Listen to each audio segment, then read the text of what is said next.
ꯑꯩꯈꯣꯏꯒꯤꯗꯤ ꯃꯁꯤ ꯌꯥꯔꯒꯗꯤ ꯑꯥꯔꯝ ꯐꯣꯔꯁꯦꯁ ꯁ꯭ꯄꯦꯁꯤꯌꯦꯜ ꯄꯥꯋꯔꯁꯤ ꯂꯧꯊꯣꯛꯄꯤꯔꯣ ꯃꯁꯤꯁꯤ ꯑꯩꯈꯣꯏꯅ ꯂꯧꯊꯣꯛꯑꯒ ꯑꯃꯨꯛ ꯊꯝꯖꯤꯜꯂꯛꯇꯣꯏ ꯁꯔꯨꯛꯇꯤ ꯀꯥꯟꯅꯗꯦ ꯑꯗꯨꯅ ꯌꯥꯔꯒꯗꯤ ꯍꯥꯏꯗꯅ ꯑꯗꯨꯒꯤ ꯔꯣꯝꯗ ꯑꯩꯈꯣꯏ ꯒꯣꯔꯃꯦꯟꯒꯤ ꯁꯥꯏꯠꯇꯒꯤ ꯇꯛꯅꯗ꯭ꯔꯁꯨ ꯑꯩꯈꯣꯏ ꯐꯖꯅ ꯃꯔꯝ ꯆꯥꯅ ꯇꯛꯅꯕ ꯃꯔꯝ ꯆꯥꯅ ꯍꯥꯏꯕ ꯑꯗꯨꯅꯤ ꯌꯥꯝ ꯀꯟꯅ ꯑꯩꯈꯣꯏ ꯍꯣꯠꯅꯔꯤ ꯍꯥꯏꯅ ꯑꯗꯨꯃꯥꯏꯅ ꯊꯝꯖꯩ Scheduled Tribe Demand Committee ki demand asi lengakna yade haiba natte lamdam asi furup kayana khundaminaba ama oibana furup khudingmaki interest soktana karamba thabak paikhatpa yabaki haibagi matangda matam khara lobani demand asigi tang tawa firef ama lengakna matam chana lawrakani haina Chief Minister N Biren phongdokhrei Wafam asing asi Department of Information and Public Relations DIPR na chahi khudingi puthokpa Manipur calendar amasung diary fombagi thoramda Chief Minister N Biren phongdokhibani Chief Minister gi Banglo da pangthokiba calendar amasung diary fombagi thoram aduda Chief Minister N Biren hai DIPR na chahi khudingi fongba Manipur calendar amadi diary asi mamang chahi kharada matam chana fongkhidaba du yenglaga handak chahi gi oinadi chahi hodringai da Manipur calendar amadi diary asi miyam da pinaba honabani anoba sahi asina lakpada lamdam asida ing chikpa yaifaba ama punna oinaminarasi loinana COVID ki anova variant ama oidiba Omicron asida gi ngakthoknaba honasi lengaki maiketagi mikhal ga mari leinaba thabak thoram sing COVID ki SOP ningtina ngaknaba honage masida miyam na mating pibiu haina Chief Minister N Biren Makataki. Miyamda Manipur Sarkargi maikaidagi asigi calendar si amadi diary si phanganbaga iroinana phongjabaga iroinana ikhoi Manipur miyamda lakadoriba no sahi sigi yaifapauzel ikhoi punamuktagi pijari aduga loinana lakatabu sahi si ingsigna fajana leiba jilaiba khoigi Omicron virus sidagi kitang section na lebinaba ikhoisu yaringai ikhoisu political activities ni constitutionally bounded ni tawda yadabagi ikhoisu tawbani adugu tawda yadabagi tawruga ko yaringai di SOP aduga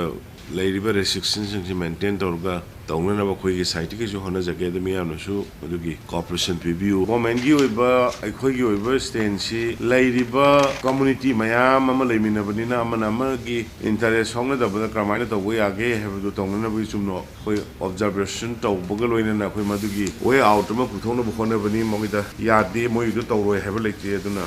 mayam da su koina appeal tawning si masi huji ngarang nan ban kawna tawbo khopasima yaragadi tawbiginu masi yamna political loiba situation ni koisi ethnic mayam ama punna leminabani na madugi way out ma sarkar na soiduna matam sana questiongani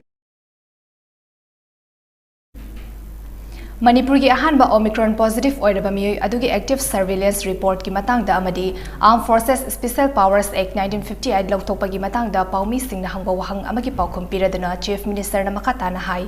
Omicron positive oiraba miyoi adugi movement ki matangda thoklakliba wafam asi laibak thibani asigumba thodok asi amuk hanna thoktana balingang na honari Omicron positive oiraba miyoi sing medical team singna kopna yengsinduna home isolation tawhanaba amadi tongan ba hospital singda tongana thamnaba honari Manipur da hauzik oiriba fibam asi center na kopna yenglamgani mapung oina yengbada Manipur gi law and order gi fibam asi haukiba chahi mangarom asida phagalakpa ama oire aduna ek asi lokthokina ba lengakna center da takna duna lakli hauzik su taknari haina Chief Minister N Biren makatana phongdokhi